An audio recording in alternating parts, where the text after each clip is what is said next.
Only 10% of people who lose a significant amount of weight will be able to keep it off for good. That's the harsh reality of weight loss, but it doesn't have to be. I'm breaking this video down into 4 important phases that I believe that you must go through in order to lose 50 pounds in a year or less and to avoid becoming part of the 90% of people that will regain all of it back. This is the exact method that my client Sandy and I used to lose almost 100 pounds and over 85 pounds of pure fat. Let's get right into it. Phase number 1 is to find your current caloric and macronutrient intake. The first thing that I recommend doing is taking 3 days to track your current calorie and macronutrient intake without changing anything about your current diet. The point of doing this is because we want to find out how many calories, fats, carbs, and protein you're intaking on a daily basis with just your normal diet. And we want to find possible weak points with any of those things. So for example, if you're like a 150 pound person and maybe a general goal for you would be to hit 120 grams of protein each day or more, and then you track what you're currently doing and you're only hitting like 20, that's going to give us a really good idea of what we're going to be struggling with in the future and what we need to improve on. The second most important reason we're doing this is just because it's really good practice. If you're especially new to this dieting thing and you haven't tracked your food or your calorie intake before,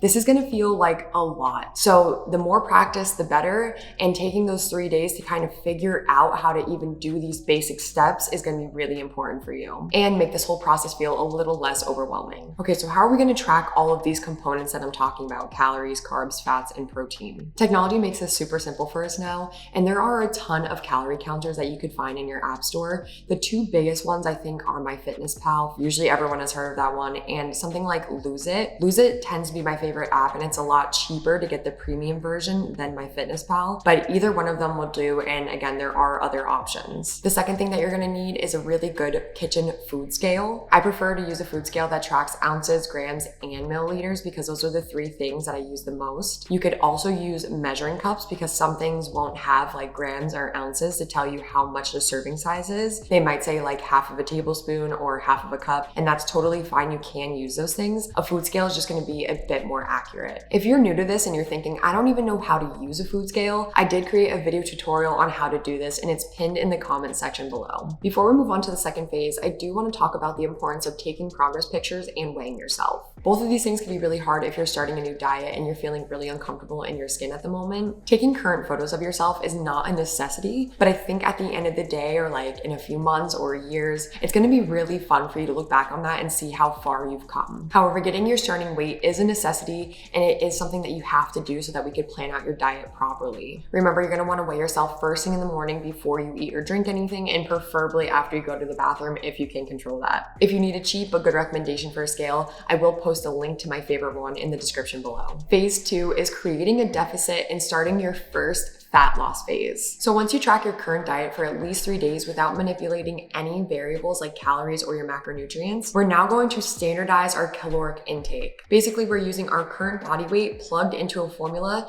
to get an estimate of how many calories we need to eat each day so that we would maintain the weight that we're currently at. This is simply serving as a foundation for the beginning of your fat loss phase. So you might see your weight fluctuate up or down once we standardize your caloric intake on a daily basis, because maybe now you're consistently eating a little bit more than you thought or a little bit less. Essentially, what happens with your weight here is going to tell us what we need to do next, and we're going to be coming to that very, very soon. But for now, we're going to be using the formulas on the screen to calculate how many calories we should be eating on a daily basis to maintain our current body weight. So you're going to notice that these numbers have ranges between like 12 and 14, 14 and 16, 16 and 18, and so on. Your best bet is to just kind of take the average of these. So if it's between 12 and 14, I would average it out to be 13, and then I would multiply my body weight by that. So for example, I'm someone who works out every day, so 6 to 7 times per week, and I'm also a personal trainer, so I'm constantly picking up weights, putting them down, and I get 8,000 or more steps a day. So I multiplied my current body weight 152 by 17, and I got 2,584 calories per day to maintain the current body weight that I am at. Once you find your current total daily energy expenditure, we're going to move on to creating an actual deficit.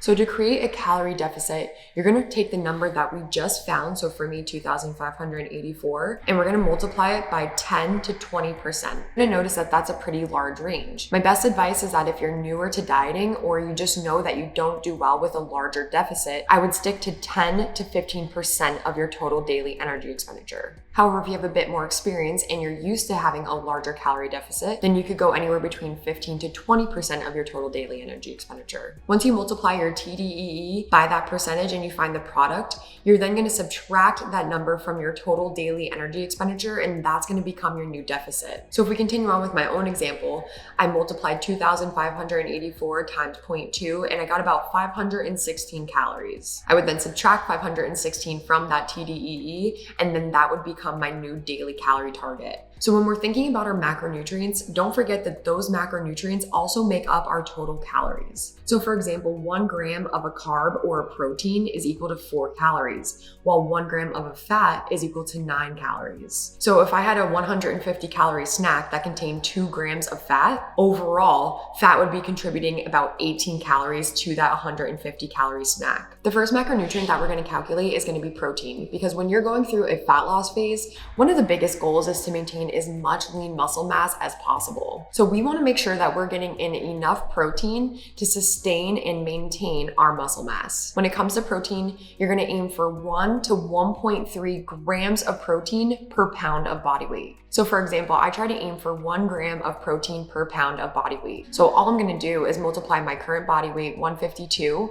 times 1, and then my goal becomes 152 grams of protein each day. If we go back to phase 1, I said the reason that we were tracking for those first 3 days is to find possible weak points in your current diet. If you found that you only consume about 50 grams of protein per day, which is not a lot for most Americans, seeing that most adults probably weigh over 100 pounds, you can now kind of understand why it might be really hard to eat your protein goal each day. So you may need to work up to this point. So if you started at about 50 grams per day and your goal needs to be 125 grams per day, you might want to bump up to like 70 grams and kind of work your way up and hit that on a consistent basis for at least 2 weeks. Once you get really good at doing that, then bump it up another 10 to 20 grams and so on until you hit that overall goal. This will make this goal feel a lot less daunting and the whole process feel less overwhelming. Something that's important to note is that if you're new to this process, do not make it more challenging for yourself than it needs to be. For the first 2 years that I worked with my client Sandy, we focused strictly on tracking our calories and our protein, and she saw so much success from this. It's only recently that we started to focus on all the macronutrients and try to hit our fat and carb goals as well as our protein goals. So if you are new to this dieting thing, take all that nonsense out of it and just focus on hitting your calorie goal and your protein goal each day. However, if you're just curious and you want to try this method, or if you're more experienced with dieting, focusing on counting your macronutrients instead of focusing solely on the calorie intake will be more beneficial. So for my more nuanced listeners, we're going to put our fat goal anywhere between 0.3 to 0.5 grams per pound of body weight. So for me, I would multiply 152 pounds times 0.4. I just kind of took the average of those because I like to eat a little bit more fat, and that would put me at 61 grams of fat per day. Lastly, to figure out how many carbs we'd be consuming on a daily basis, we just have to do a little bit of math.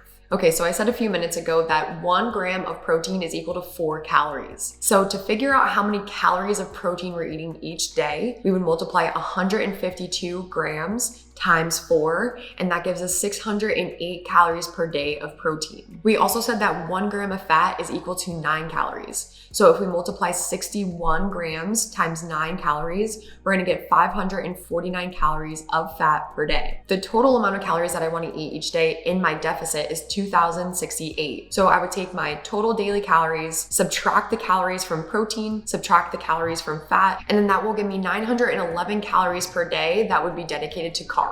Because we also know that 1 gram of carbs is equal to 4 calories, I can then take 911 calories, divide it by 4, and then find my total grams of carbs per day. I know this feels confusing, but if you just take this and you plug in your own numbers, it'll be very, very simple for you to do. If you're interested in basically having a hard copy of this and this whole process written out for you, I do have an ebook dedicated to the whole topic of flexible dieting. My ebook goes into more detail about what macronutrients are, how to track them to lose, gain, or maintain the current weight that you're at, what to do when you're out at a restaurant, what to do if you want to drink alcohol on a diet, how to use a food scale, and also exactly how to use those calorie counting apps to track your nutrients. So if you're like me and you'd rather have basically a digital version of this that you could just kind of read over, videos just confuse me sometimes and I like to see it on paper, I did create a special link for you guys and it's pinned in the comment section below. You'll get 10% off of this ebook if you want something like this for yourself. Okay, so what's the overall goal of this fat fat loss phase. Basically, we're gonna be aiming to lose 8 to 10% of your starting body weight. This could take anywhere between 2 to 4 months or more for some people, but generally if it takes over 12 weeks or like 3 months, you're gonna wanna monitor yourself and kind of see how you're feeling. If you have extreme fatigue, if your workouts feel like crap, if you're constantly thinking about food and you're not sleeping well, then it might be time to enter into this next phase that we're about to talk about. However, if you're 3 months in, you're still feeling great, your workouts really haven't taken any toll, you're sleeping well, and you're not constantly exhausted or even moody, then you might be able to go a little bit further into the diet until you lose that 8 to 10%. On this journey to losing 8 to 10% of your starting body weight, you're gonna probably encounter weight loss plateaus. And you're gonna be thinking, what do I do? What have I done wrong? And it might feel very concerning and frustrating. But this is so normal, and I've encountered this with all of my clients. What I consider a weight loss plateau is if you're stuck at the same weight for about 2 weeks or more. Once my clients hit a point where their weight hasn't changed in 2 weeks, I usually will drop their calories by about 10%. So basically what I would do is I would take my deficit, which is about 2,000 calories, multiply that by 0.1, you'd find that product and then subtract it from your overall calories. So 2,000 minus whatever that sum is or that product, and then that would be your new calorie goal. Again, because macronutrients make up how many calories you're eating each day, you have to subtract. If you're taking away from your calories, you're also taking away some of your macronutrient allowance. You do not want to take away from your protein unless maybe you're already eating 1.3 grams per pound of body weight a day, and then maybe we could bring it down to like 1 gram. But where we would want to take first is probably carbs or fats. However, if you're already at 0.3 grams of fat per pound of body weight, we don't want to take any more from our fats because those are vital for our hormonal health and a lot of other variables in our body. The last thing that I want to stress before we move on to the next phase is that you need to weigh yourself at least 1 time per week. This is just going to help to ensure that we're actually on the right path and we are losing weight and that you don't have to make any adjustments. In this case, with your scale, weighing yourself more than 1 time a week is better, but I know that that could be very daunting and scary for people to do. However, having these data points will probably lead to a more successful diet in the long run. Okay, finally, we are moving on to the maintenance phase, and this is my favorite phase of them all, and it will probably become yours too. Remember, only 10% of people who lose weight will keep it off for good. That means 90% of the people that did all of this hard work end up gaining back their weight. To the best of my knowledge, we don't necessarily understand why the body does this, but when you lose weight, your body does fight back and tries to get back to where it originally was. Even though weight loss might be the healthiest thing for you, your body doesn't necessarily see it that way. Your maintenance phase is going to be actually where we establish that new body weight set point. In my opinion, it's a huge accomplishment to maintain your weight when there are so many temptations out there and reasons to eat more than you really should every single day. So though I'm making this sound great, I do want to stress that your diet is not over at this point. Based on my experience, the clients that I've had, like my client Sadie, that continue to meticulously track their food intake while they're in their maintenance phase are the ones that are the most successful in keeping it off. Your maintenance phase is going to last 2/3 as long as your fat loss phase did. The first thing that you're going to do, so if your diet ends on a Sunday and your maintenance phase begins on a Monday, is you're going to add 50% of your deficit back to your calories. So for example, if you started your diet at 2,500 calories, but you finish your diet at 1,500 calories, that's 1,000 calorie difference. 50% of that would be 500 calories. So Sunday, you ate 1,500 calories. Monday morning, you're going right up to 2,000 calories. This is pretty awesome, and you're gonna find that this is why your maintenance phase is your favorite phase. From there, we have to adjust your macronutrient intakes. So when you're in maintenance, you're consuming a little bit more calories and you're gonna be in a more anabolic state, meaning you're gonna be able to build muscle a little bit easier than when you're dieting. So for protein, we're gonna aim anywhere between 0.8 grams to 1.1 grams per pound of body fat each day. So if I started at 152 pounds and now I'm at 135, my new protein goal will be anywhere between 108 grams per day to 149 grams per day. For fat, your range is gonna be anywhere between 0.5 grams to 1 gram per pound of body weight per day. So if you're someone who likes to have a little bit more fat in your diet than you do like carbs or protein, you could lean towards that higher range, where I'm someone who likes to have more carbs for sure in my diet. So I typically stay around 0.5 grams of fat per pound of body weight. Lastly, for carbs, we're gonna do the same exact math that we did in our fat loss phase 1 a few minutes ago. So because you are introducing more more calories and especially more carbs into your body, which tend to bring fluid into the muscle and make you retain a little bit more water, you might see some fluctuations in your weight between 1 to 2%. So let's say that you finish your fat loss phase at 135 pounds, you start to go back up in calories and add in a little bit more carbs to your diet. Maybe in a week, you'll find yourself being around 137, maybe 139 even. This is not because you gained weight, especially if you're meticulously tracking and haven't gone right back to the way you were eating right before your diet. This is almost always water weight, so don't freak out. Your weight should stabilize within a few weeks. Once your body weight drops 1 pound below that consistent measurement that you've had for at least 2 weeks, I'm then going to add 150 to 250 calories into my diet. So if I started my maintenance phase at 2,000 calories, now I'm bumping up to about 2,200 calories. And then again, we're gonna have to adjust our macronutrients. If you're already in that higher end range for your protein goal, then you could add these calories back to your fats and your carbs, which is so fun because this makes life a lot easier. Maybe it's a holiday and you wanna have some fun foods or you wanna go out with your friends. If your weight then increases for more than 2 weeks, so say I got down to 136 and now I'm back at 137 for 2 weeks, all you're gonna do is return to the calorie and macronutrient intake that you were just previously at. Basically, you're gonna do this for the next 2 months or more if you wanna take more time in between your diets. With my client Sandy, we've had so much success with our maintenance phases that we've lost probably 5 to 10 extra pounds each maintenance phase, and we've continuously bumped up our calories. After a few months of maintaining your weight, you are ready to enter into your second fat loss phase. Because again, if the overall goal is to lose 50 pounds in a year or less, you're gonna have multiple dieting phases. It's very rare that all of that weight is going to come off in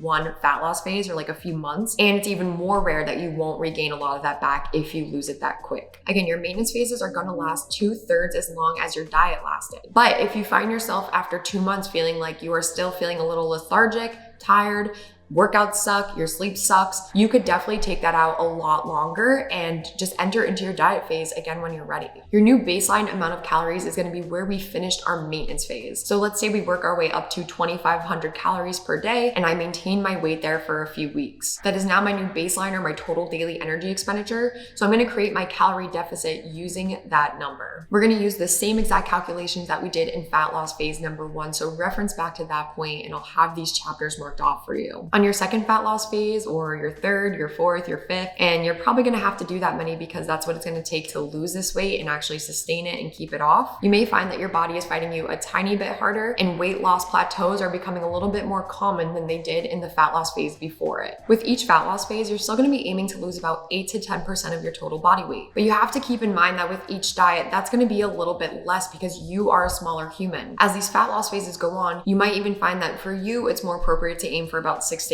8% of body weight loss because of what I just stated above. Once you get closer and closer to your overall goal, so let's say I wanted to lose 50 pounds, I started at 200 and now I'm about 153 and I'm towards the end of my diet, I'm gonna recommend that you wanna diet about 2 to 4% past your overall goal. So instead of dieting down to 150 and stopping there, I'm probably gonna diet down to about 146, 147, because once I get to my goal and the diet technically ends, you're going to start reintroducing a little bit more junk food or foods that you would normally eat before because you might not be as strict with either calorie tracking or just the foods that you're intaking in general. And when you do that, you're gonna have water retention and weight fluctuations. So if you diet a little bit past what your original goal was, you'll find that you end up just about where you want to be. If you're watching this, the point of this video is because you want to learn how to sustain that weight loss and also live a healthy, normal life where maybe we're not constantly tracking our food or calories aren't the only thing on our mind. To sustain the amount of weight that you just lost, we're going to do 3 really important things. Number 1, you're going to add 50% of your deficit back into your diet and adjust your macronutrient needs. So just like we talked about in the maintenance phase, if you started your diet at 2,500 calories and you ended at 15, 50% of 1,000 calories is going to be 500. So we're going to land somewhere around 2,000 calories. Number 2, I'm talking about tracking your calories still because we want to continue to track our food and drink intakes for the next 3 to 4 weeks. I'm saying 3 to 4 weeks because your weight will most likely stabilize in that time frame. Number 3, we're going to slowly start to reintroduce less rigid tracking and meals into your diet. At the same time that we're doing this process calorie-wise, We want to make sure that we're remaining highly active, just like you were probably doing during your diet phase. And if you weren't doing it during your diet phase, then it might even be a little bit more important now since we're bumping up our calories and we're getting into less rigid tracking in meals. At the bare minimum, I highly recommend tracking your steps and aiming to hit about 8,000 steps per day whenever possible. I also highly recommend weighing yourself at least once per month. Once per week would be even a little bit better, but at least once per month to make sure that we're not seeing our weight trending back up and we're regressing on the progress that we just made. I'm absolutely confident that if you implement this 4-phase method into your life, that you will be as successful as my client Sandy was in achieving her fat loss and keeping it off. Thanks for taking the time to watch this video, and I hope to see you guys on the next one. Take care.